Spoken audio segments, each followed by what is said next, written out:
What's up? What's up? What's up? RJD here. As always, you know what time it is. This is Rashonology. And as you also know, it's been a couple of days now. I'm back with the jump off. Yeah, I know I'm showing my age. We got the nice setup now. We're gonna share my screen. We're gonna get to these plane crashes. But first things first, hit the like button. Hit the like button, like, comment, share, and subscribe to the channel. Listen, first things first, thank you for everybody who hits the like button. Thank you for everybody who likes my shorts. Not my shorts that I currently have on. I mean my actual YouTube shorts. We're going to rock out. We're going to make Rashonology grow this year. We're definitely going to get these views up. We're going to bring some entertainment. We're going to bring some news. We're going to bring some sports.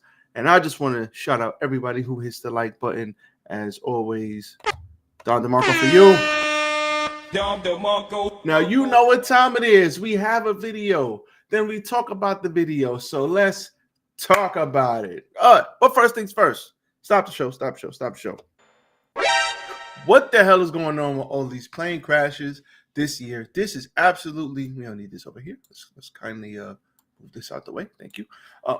What's going on with all these goddamn plane crashes? I'm not gonna lie to you guys. I love to fly, but I hate flying. I know you're probably saying, yo, that makes no sense, but it does. I love to fly. I think it's amazing that I can be in New York at 6 a.m. and then be in Florida on the beach by 9:30. I think that's amazing.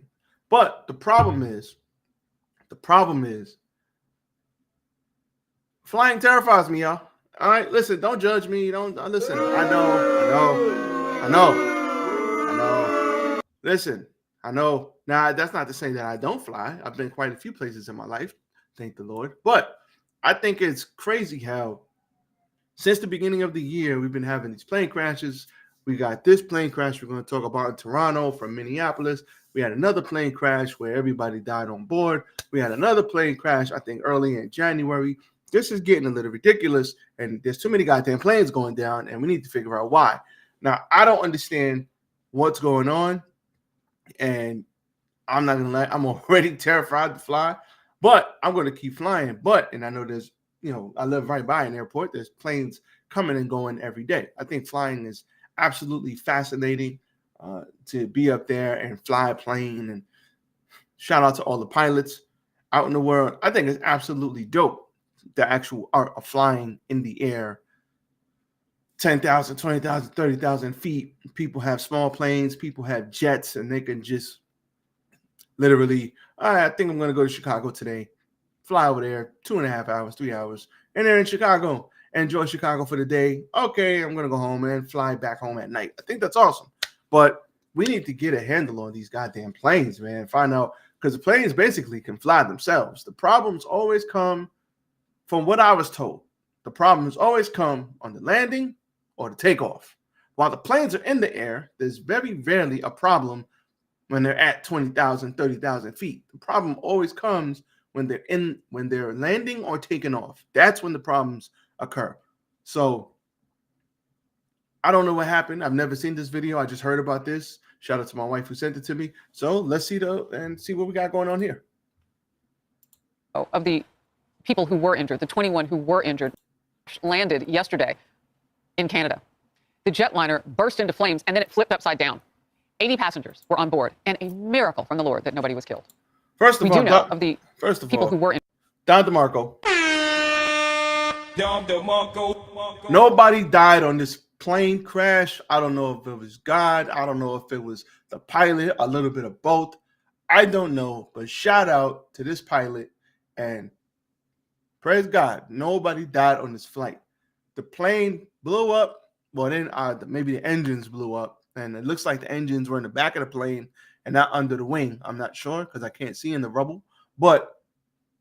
And it rolled over. It's on its back. It's on its top right now. It's flipped over. And everybody was fastened in. Even the crew was fastened in. Everybody was fastened in. Because if you're upside down, it means you're hanging upside down. So everybody was fastened in tight. It probably rolled a couple of times. People got hurt, but nobody died. Amazing, amazing, amazing. It's crazy. Injured. The 21 who were injured, 19 have gone home from hospitals. 2 remain hospitalized. We hope to get their conditions as well as the exact cause that's still. So only 2 people were seriously hurt to where they had to stay in the hospital extended days. Hopefully they're okay. Hopefully nothing's life-threatening and everything can be fixed. Under investigation, what they're learning so far in this upcoming live news conference. You're watching Outnumbered. I'm Harris Faulkner here with my co-host Emily Campagna. And yes, I do have this speeded up so we can speed it up, just so you know. Duh. Also joining us today, Cheryl Casoni, Fox Business anchor and host of the American Dream Home on Fox Business. Dreams Come True Watch. Molly Hemingway, Fox News contributor and editor-in-chief at The Federalist. All right, let's see. Dramatic new video now. Let's take a look together at the moment of impact on that runway. Watch this.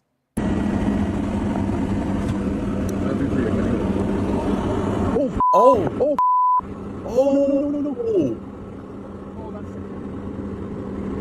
Tower, you're seeing this airplane just crashing into. There are times. What the hell? Did it skid? I gotta rewind that. I gotta slow it down and rewind that. It looks like there's mad snow on the floor. Did it skid or did the wheels break? What the hell happened here? That's wild. It's a miracle nobody passed away on this flight.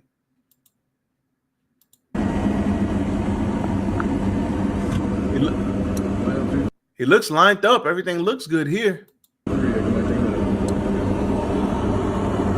Oh, it's like the wheels, the legs, the things holding the wheels just kind of buckled and everything just dropped.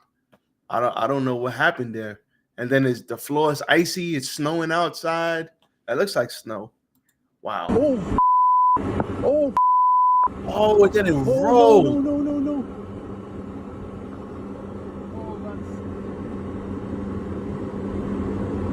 Tower, you're seeing this airplane just crashing into. Wow. There are times I'm so thankful that bystanders have phones. I mean, that's a completely different vantage point, and they continue to come in. Passengers who were inside that plane are talking about being upside down, hanging like bats, some of them, from their seats because their seatbelt was keeping them that way when the plane flipped. Always wear your freaking seatbelt. This brings new meaning to seatbelts save lives. Seatbelt will save your ass in a car, in a plane. Wow.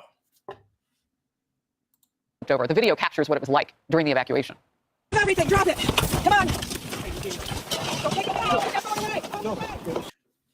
This February. Sorry about the ad, y'all. Sorry about the ad.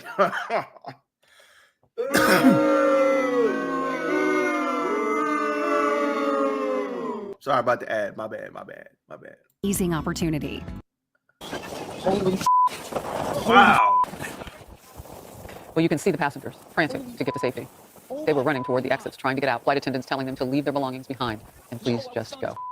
Now, I learn something about my coworkers every day. I just learned that Cheryl Casoni is a former flight attendant. Talk to me about what you've been taught for those instances back in the day and how this went. The crew is heroes, both the pilots and the flight attendant, all 4 flight attendants. You're trained to evacuate an aircraft when it's right side up. You're not trained to evacuate an aircraft when it is upside down. Wow. That's one thing. The slides were not deployed. That is number 2. How fast they got out of the aircraft is remarkable because fire is the biggest concern when you have any type of incident. Crazy. The most worrisome times of any flight are going to be takeoff and landing. That's right. This was, as an expert told you in your show. Right. I definitely just said that, right? I definitely just said that. Somebody who I know who used to fly planes, doesn't fly anymore, told me that years ago. He was like, yeah, the only thing you gotta worry about in the plane is the takeoff and the landing. He's like, if you take off, you get up there, everything's good, you're smooth. If you land, everything's good, you back on the ground, you're good. But that's the biggest problem. a fast landing. That descent was fast. That'll be part of the investigation. But at the same time, what I didn't like about this, and I'm going to put my finger a little bit at people out there when you're flying, leave your stuff behind. You heard that flight attendant say, drop it. She's saying, leave your stuff. You don't need your backpack. You don't need your phone. I'm sorry. I'm glad we have video, but you don't need that stuff. Just get off. Because when you're told to look out of the window to see if there's fire, we're not joking when we tell you that. But these flight attendants were here. The other thing is, how are you hanging upside down and able to release that seatbelt? Bombardier is a really small aircraft. When you get into one, and I'm sure everybody on this couch has flown in one in 2 weeks, it's a very small amount of inches when you get on that plane between the head and the top of the plane. So if you were the large passengers were probably able to actually almost reach the ceiling, let go, and then they were able to help others. I think it was a very fast, efficient evacuation. That's amazing. And so lucky. So lucky. Real quick, I do want to have a conversation at some point about black children, because one of the fact that they did get out of there so damn fast, it's like first of all, Don DeMarco to the crew, the flight attendants, the pilots, and the people who are helping other people, because there's no way they got out of there that fast. They got out of there fast. And I don't know if the cold helped them, because it looked like it's cold. So, I mean, fire really doesn't care about cold because oxygen feeds fire. But they got out of there quick. F the stuff, man. F the iPad, F the PS5 if you brought it, F the Nintendo Switch, F the phone. Maybe grab the phone, because you can put the phone in your pocket. But if the phone's not in your pocket, F all that stuff, get the hell up out of there. That's the most important thing. The fact that these people made it out of there and nobody got seriously hurt, I'm meaning nobody got hurt to the point where their life is in danger. Now, we don't know the condition of the other two people, but everybody made it out. Maybe somebody had a broken shoulder, broken something. Who knows? Dislocated something. I mean, you left with your life. So, I mean, a broken whatever can be fixed, but your life cannot be. This is absolutely remarkable that everybody got out of here in one piece. Shout out to the crew who did their thing. Shout out to the pilot, who I'm sure was helping people get out. Before I go, I'll have one story to tell. So me and my wife went to Egypt, and it was a very long flight. And like I told y'all, I love to fly, but I hate flying. So we went to Egypt. Absolutely amazing trip. And it was 14 going, 16 coming back. Why was it 2 extra hours coming back? I don't know. Above my pay grade. But on the flight back, there was we left at night. So obviously, if you're taking a flight that's like 16 hours, you're going to be flying in the day and at night, obviously. So we had the big boy plane, 3 rows, 2 hourways. Cool. So there was a point in the flight. We're like 2-3 hours into the flight, maybe 2-3 hours. So, you try to get some sleep, try to get some shut-eye. And there was a point where everybody's sleeping, mostly everybody's sleeping. It's dark. And the plane drops altitude viciously, like very fast. So picture you flying maybe 30,000 feet, and then you just go, yeah, and your stomach is like up here because it dropped altitude so fast, and everybody was like, oh, shoot, oh, a lot of expletives. Oh, what the hell? What the F this? What the? I got up, like I was halfway asleep. You in like that twilight sleep. I got up like, what the f? I said, mad loud. Everybody's looking around. And all I remember, and this scared the living piss out of me. All I remember was a flight attendant.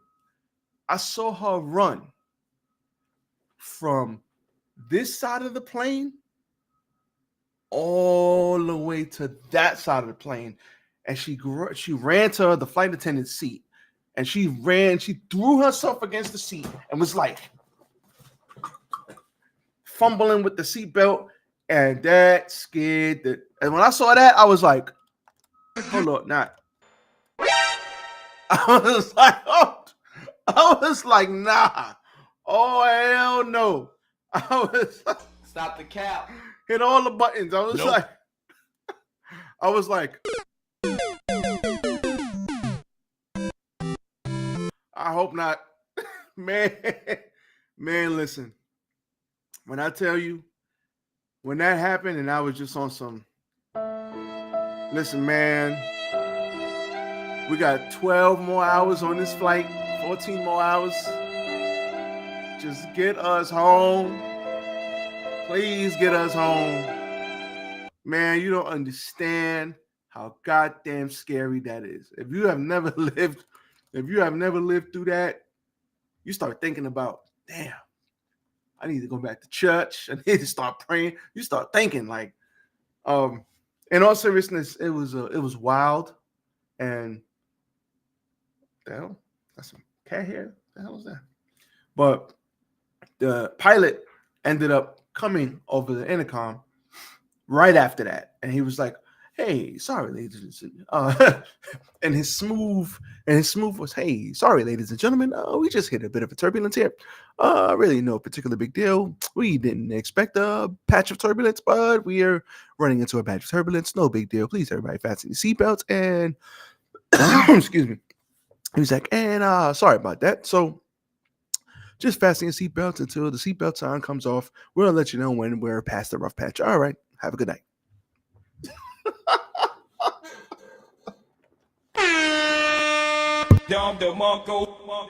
Man, shout out to all the pilots with the smooth voices. And they just go, "Hey, this is flight number 1669 going to Florida to New York. Yeah, and we're just going to hit a bit of a rush patch. It should be about 2 hours to get there. We might hit the jet stream, so we're going to get there in about an hour and 45 minutes. Please enjoy the sights as we will be passing over quite a few things. And we have refreshments coming down the aisle in about 20 minutes. Like, shout out to those guys, man. Shout out to those guys, man. Shout out to those guys. Yeah, it was a scary experience. So I can only imagine what these people went through. I don't know what's going on with the planes. I don't know what's going on in general right now. We need things to get back under control. I don't want to hear about another plane crash. I just wish everybody stay safe when you're traveling. Pilots, shout out to y'all. Y'all don't get enough love. So for all my pilots, we're going to stone cold to you. Give me a hell yeah. Shout out to everybody, because it really is like a highway in the air. That's like a real thing. So they don't get enough love. Everybody who helped get these people safely back to their homes, their friends, their families, shout out to everybody. But this is something that is very, very alarming in 2025. With all the goddamn things going on, cybersecurity, CrowdStrike, getting an update that messed up, a simple update messed up the flights all over the damn world, all over the globe. And man, listen, let's all stay safe and let's get a handle on these damn planes. Please, let's get a handle on these planes. All right, that's all I got for y'all. We on to the next.